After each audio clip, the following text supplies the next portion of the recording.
On the morning of January 11, Mostafa Ahmadi Roshan, a 32-year-old chemist from Sharif University in Tehran, was riding in a Peugeot 405 along Shahid Golnabi Street in eastern Tehran.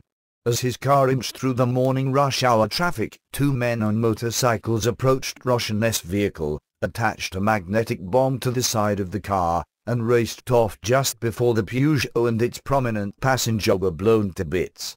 Roshan, who was also Deputy Director for Commercial Affairs at Iran's Natanz nuclear reactor, had just become the latest victim of an apparent covert campaign of assassination targeting high-profile Iranian scientists allegedly involved in the Islamic Republic's controversial nuclear program.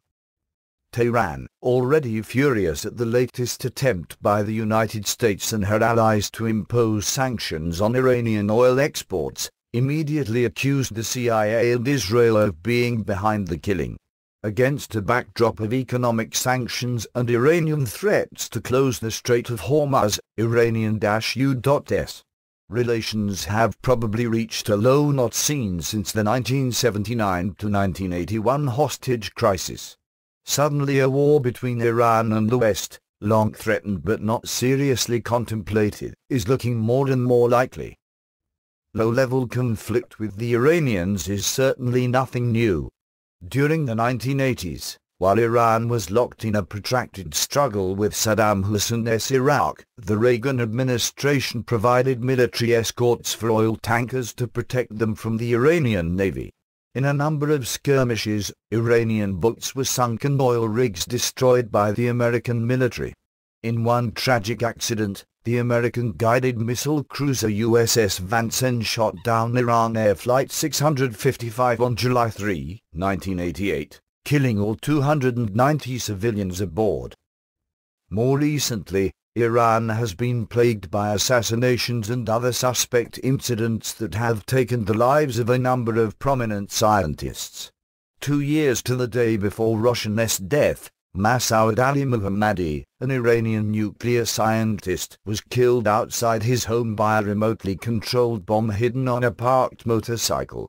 4 months later, another nuclear scientist, Majid Shahriari, was killed by an attacker on a motorcycle using a magnetic bomb. Another prominent Iranian nuclear scientist, Faidouna Baysidavani, narrowly escaped the same fate in a separate attack that day. Still another, Dayush Jade, was gunned down last July as he and his wife waited to pick up their child from kindergarten. In addition, 2 separate blasts last year inflicted heavy damage on 2 Iranian missile sites, one of them also killing the architect of Iran's missile program, Major General Hassan Mohaddam, along with 16 other men. Less lethal but still damaging was the computer worm Stuxnet, which infected the Natanz facility in late 2010, forcing a temporary shutdown. The worm is widely regarded to be a deliberate cyber attack carried out by the United States and/or Israel.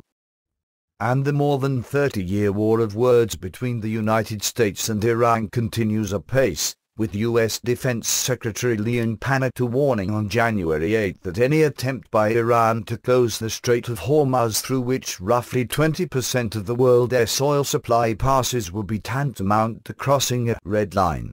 Another red line that Iran would not be permitted to cross, Panetta added, was developing nuclear weapons. American policy toward Iran, with which we have had no diplomatic relations since 1979, has become a prominent issue during the 2012 presidential campaign, with most candidates, Ron Paul excepted, advocating some type of military action. Rights, wrongs, and reasoning. But how much of a threat does Iran pose to the United States? Is there any justification for yet another preemptive war in the Middle East? While the former chief of the United States Central Command in the Middle East, General John Abizaid, characterized Iran's military as the strongest in the region, it is important to put his claim in context. In absolute numbers, the armed forces of the Islamic Republic of Iran, with roughly 545,000 active personnel, are indeed without peer in the region. But size doesn't always matter in modern military affairs. There was, for example, widespread repudiation in the United States, including Congress, in the run-up to the Gulf War, on account of Saddam Hussein's massive million-man army. But Hussein's legions, supposedly battle-hardened from years of war with Iran and rendered invincible by religious fanaticism, were easily vanquished by vastly superior American military machinery. A more reliable measure of military strength is cost. The United States, the world's dominant military power, also spends a lion's share of total annual global military expenditures, roughly 43% as of 2010, or nearly 3 times as much as China, the UK, and France combined. In the Middle East, Iran is far behind many of her neighbors in military spending. In 2010, Iran spent just over $7 billion on her military, half what the United Arab Emirates spent that year, and only 1/6 what Saudi Arabia spent. Israel spent twice as much as Iran, 6.3% of Israel's GDP, as contrasted with only 1.8% of Iran's, and 4.7% for the United States. Globally, Iran's military expenditures rank it about 25th, hardly a first-ranked military power. In recent years, Iran has made significant strides in domestic arms manufacturing. Her Air Force, once dependent on aging U.S. planes acquired before the Iranian Revolution, is now bolstered by indigenous products like the Sergei fighter jet. Iran manufactures tanks, the Zulfikar, modeled after the American-made M60, miniature submarines, the Ghadar and the Nahang, and even a full-sized submarine, the Khorram class, not yet in service. Iran also possesses 3-kilo-class Russian submarines that patrol the Persian Gulf, and would, presumably, be instrumental in any attempt to blockade the Strait of Hormuz. Iran has garnered much press recently for the progress of her domestic missile program.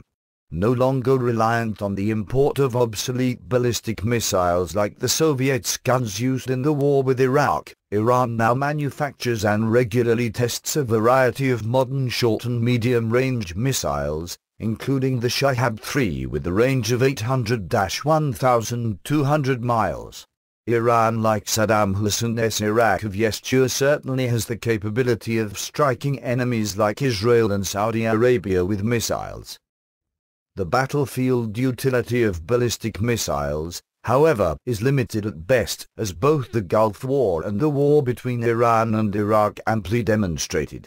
Saddam Hussein rained Scud missiles on Israel and on coalition forces during the Gulf War, but inflicted very few casualties, except for one missile that struck a tent filled with U.S. military personnel, and that one, aimed at a different target, had been shot down.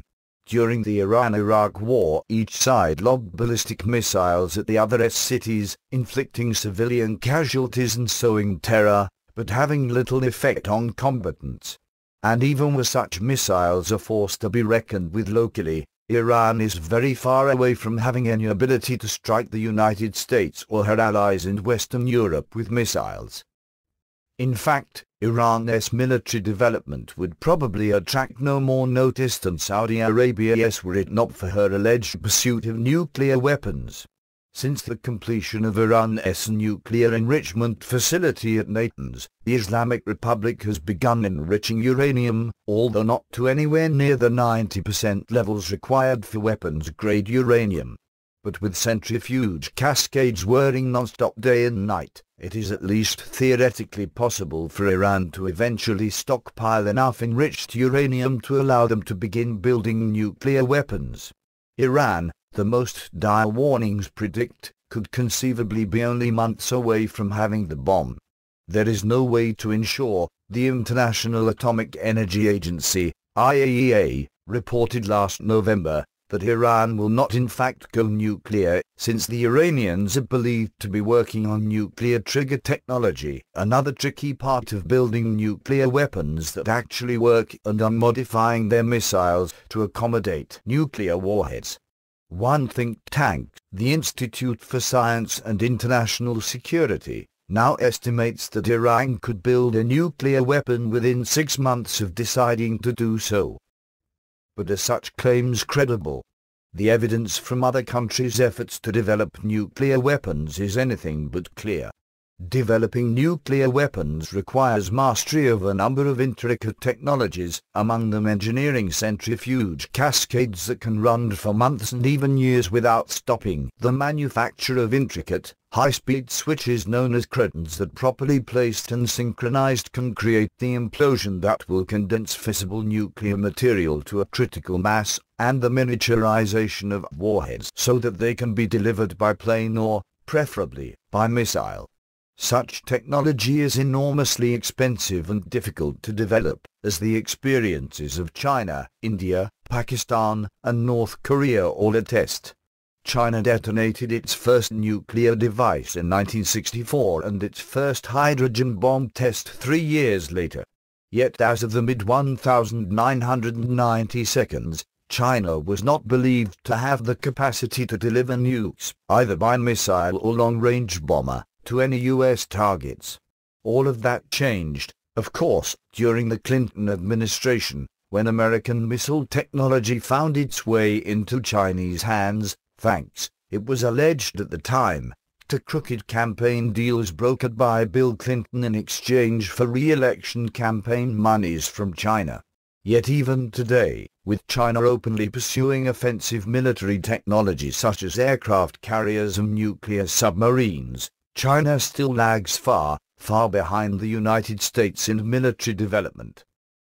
India tested its first nuclear device in 1974, and conducted no further tests until May of 1998, when it claimed to have successfully detonated 5 nuclear weapons, including both fission and thermonuclear devices. In other words, it took India nearly a quarter-century to go from its first nuclear test to the actual production of nuclear weapons, and this in a country rich in scientific and mathematical talent.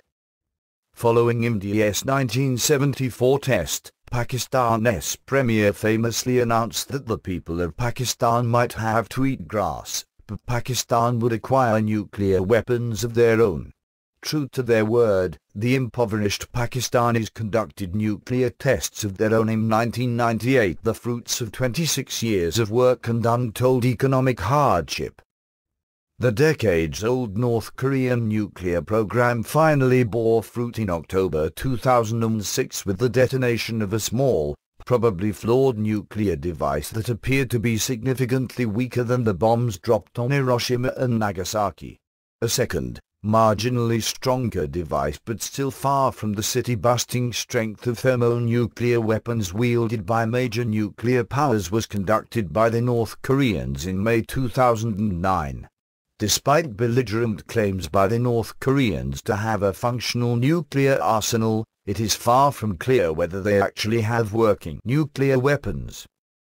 For as the experience of every nuclear power from the United States onward shows, there is a very big difference between having a nuclear device and having nuclear weapons. The United States in the early 1940s enjoyed an extraordinary talent base greatly enhanced by brilliant European immigrants who had fled Nazism and fascism, such as Hans Bethe, Wolfgang Pauli, Niels Bohr, and Enrico Fermi, and very deep financial resources on which to draw. France and Great Britain, both of whom developed nuclear weapons after the war, reaped the benefit of prior U.S. experience, while the Soviet Union was able to steal nuclear technology from the West. It is unclear the extent to which Israel has been able to rely on Western technology in developing her own nuclear forces, but even today, the size and effectiveness of Israel's nuclear deterrent are unclear, since Israel has neither declared itself a nuclear weapons state nor conducted a single atomic test. Of today's nuclear states, only Russia, China, France, and Britain appear to have the capability to deliver a nuclear weapon to a U.S. target, and only the former two can be realistically considered potential belligerents. All of which helps to bring the nuclear debate on Iran into perspective. Even if Iran's mullahs managed to touch off a tiny nuclear device, and it would be tiny, given how long it takes to produce enough weapons-grade material for even one small warhead, in a year or so they would still be many years away from creating a deliverable nuclear weapon that could threaten Saudi Arabia or Israel, and probably decades away from creating an ICBM or submarine-launched missile that could menace the American mainland. And by that time, military technology in the United States would be far advanced over what it is now. In sum, like Iran's underfunded, backward conventional forces, any Iranian nuclear device would have little near-term military value except, as with North Korea, as a deterrent. Seeing a substantial threat. And it is this, rather than some bona fide threat to the West, that has American power elites in a lather of apprehension. Foreign Affairs, the flagship journal for American foreign policy, made its recommendations very clear in the January/February issue of this year. Matthew Kroenig, an assistant professor of government at Georgetown University and assistant on nuclear security fellow at the Council on Foreign Relations, the elite New York-based group that publishes Foreign Affairs, in an article entitled Time to Attack Iran, argues unapologetically that the time has come for the United States to launch a war against Iran, in order to prevent Tehran from acquiring nukes. With the wars in Afghanistan and Iraq winding down and the United States facing economic hardship at home, Americans have little appetite for further strife. Yet Iran's rapid nuclear development will ultimately force the United States to choose between a conventional conflict and possible nuclear war. Faced with that decision, the United States should conduct a surgical strike on Iran's nuclear facilities, absorb an inevitable round of retaliation, and then seek to quickly de-escalate the crisis. Addressing the threat now will spare the United States from confronting a far more dangerous situation in the future. Kroenig, speaking for a vocal clique of self-anointed foreign policy elites, believes that the long-term costs of containing an eventual nuclear Iran far outweigh the risks and costs of near-term military action. A nuclear-armed Iran would immediately limit U.S. freedom of action in the Middle East. With atomic power behind it, Iran could threaten any U.S. political or military initiative in the Middle East with nuclear war, forcing Washington to think twice before acting in the region. Iran's regional rivals, such as Saudi Arabia, would likely decide to acquire their own nuclear arsenals, sparking an arms race. To constrain its geopolitical rivals, Iran could choose to spur proliferation by transferring nuclear technology to its allies, other countries and terrorist groups alike. Having the bomb would give Iran greater cover for conventional aggression and coercive diplomacy, and the battles between its terrorist proxies and Israel, for example, could escalate. These security threats would require Washington to contain Tehran. Yet deterrence would come at a heavy price. To keep the Iranian threat at bay, the United States would need to deploy naval and ground units and potentially nuclear weapons across the Middle East, keeping a large force in the area for decades to come.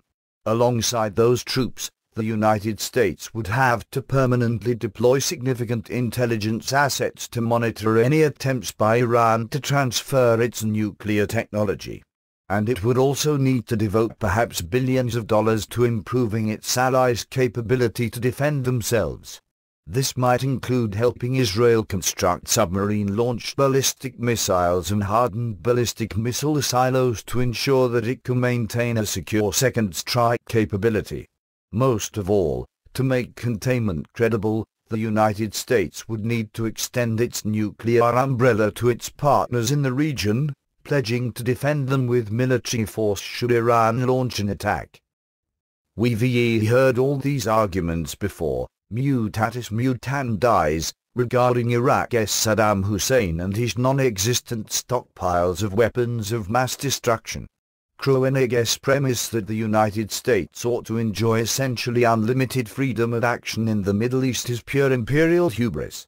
Since the Persian Gulf War, we have chosen to inject ourselves militarily into the unending broils of the Middle East at extraordinary cost in both lives and treasure. In occupying Iraq and overthrowing its dictator, former U.S. ally Saddam Hussein, we managed to create a power vacuum into which Iran has obligingly stepped. The entire region is now convulsed by revolution whose outcome, so far, is decidedly mixed, despite energetic involvement by the United States and other Western powers. Egypt has managed to replace one military dictatorship with another. Yemen has done nothing to dislodge its odious ruler, and Syria continues to hemorrhage under the iron fist of the monstrous Bashar al-Assad, a mild-mannered former ophthalmologist intending to maintain his family's brutal rule at any cost. Libya is well rid of Muammar Gaddafi, but it remains to be seen whether that country can avoid sliding into civil war along tribal lines. Bahrain's peaceful protesters were brutally crushed with the help of Saudi troops. And oil is more expensive than ever, despite our freedom of action in the Middle East. The latest threat to global oil supplies comes from unrest not in the sands of Libya or Iraq, but from Nigeria, a country we have not yet garrisoned.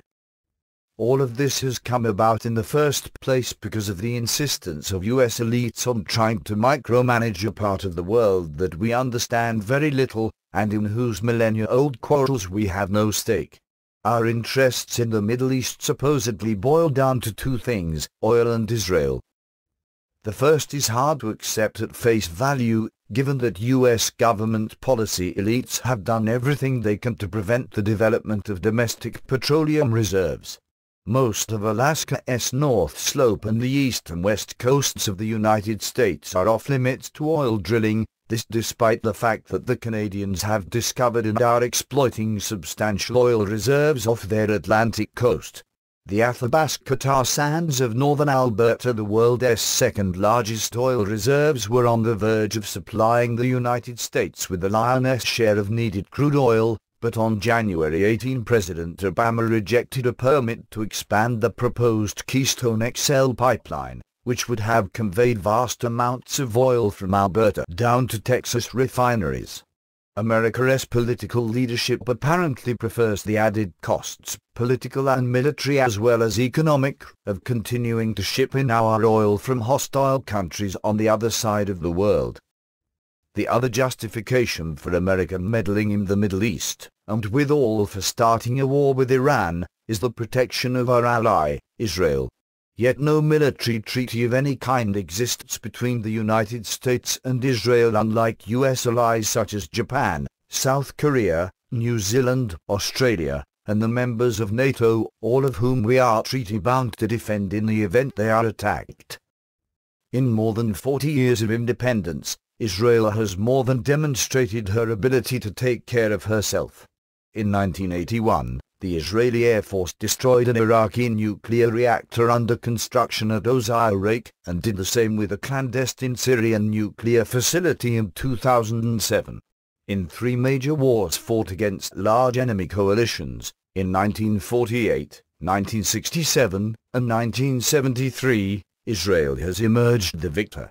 In any engagement with Iran, limited or unlimited, there can be little doubt what the outcome would be. Yet American foreign policy agenda setters appear to believe that Israel is unable to deal with the Iranian threat. According to Kroenig, a U.S. attack on Iran would preempt an Israeli attack, which, given Israel's limited capability to mitigate a potential battle and inflict lasting damage, would likely result in far more devastating consequences and carry a far lower probability of success than a U.S. attack. But Israel managed to blunt Saddam Hussein's nuclear capability with a single airstrike, and has repeatedly fended off attacks by numerically superior forces on their own borders, something the U.S. military has not had to face in 2 centuries. To the United States, however, Kroenig ascribes a near-divine ability to attack Iran, destroy or seriously degrade its nuclear capabilities, and manage the outcome to avoid another years-long quagmire. To make sure it doesn't, and to reassure the Iranian regime, the United States could first make clear that it is interested only in destroying Iran's nuclear program, not in overthrowing the government.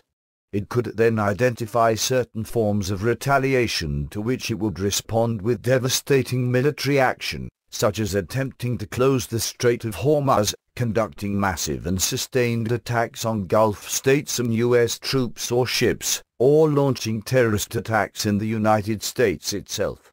Washington would then need to clearly articulate these lines to Tehran during and after the attack to ensure that the message was not lost in battle. And it would need to accept the fact that it would have to absorb Iranian responses that fell short of these lines without escalating the conflict. Even if Tehran did cross Washington's lines, the United States could still manage the confrontation. At the outset of any such violation, it could target the Iranian weapons that it finds most threatening to prevent Tehran from deploying them. To de-escalate the situation quickly and prevent a wider regional war, the United States could also secure the agreement of its allies to avoid responding to an Iranian attack. This would keep other armies, particularly the Israel Defense Forces, out of the fray. Finally, the U.S. government could blunt the economic consequences of a strike. For example, it could offset any disruption of oil supplies by opening its strategic petroleum reserve and quietly encouraging some Gulf states to increase their production in the run-up to the attack. Given that many oil-producing nations in the region, especially Saudi Arabia, have urged the United States to attack Iran, they would likely cooperate. All of this is a warmed-over think tank version of former Defense Secretary Donald Rumsfeld's assistant Ken Adelman's notorious Washington Post prediction of the cakewalk in Iraq back in 2003. As the United States seemingly has to learn over and over again, once the dogs of war are unleashed, no one can predict the outcome. But what about that ultimate bugbear, nuclear terrorism? Two regimes that actively sponsor terrorism, Pakistan and North Korea, already possess nuclear capability. North Korean agents have blown passenger liners out of the sky, set off bombs at Seoul's Kimpo International Airport, and generally sown terrorist mayhem for decades. Pakistan-based terrorists have carried out atrocity after atrocity against Indian civilians, including a 3-day spree of terror in November 2008 in Mumbai by Pakistani gunmen that left hundreds of civilians dead and wounded. Yet neither of these regimes has resorted to nuclear terrorism. Despite the Soviet Union's long sponsorship of international terrorism, not once did it give a single terrorist cell or Marxist guerrilla army a single nuke. Nuclear weapons, after all, are extremely difficult and expensive to build, but easy to trace. Tom Clancy-esque imaginings aside, the likelihood of an act of nuclear terrorism against the United States, or, for that matter, against India or South Korea, is slight, given the likelihood of immediate annihilation of any regime sponsoring an act of nuclear terrorism.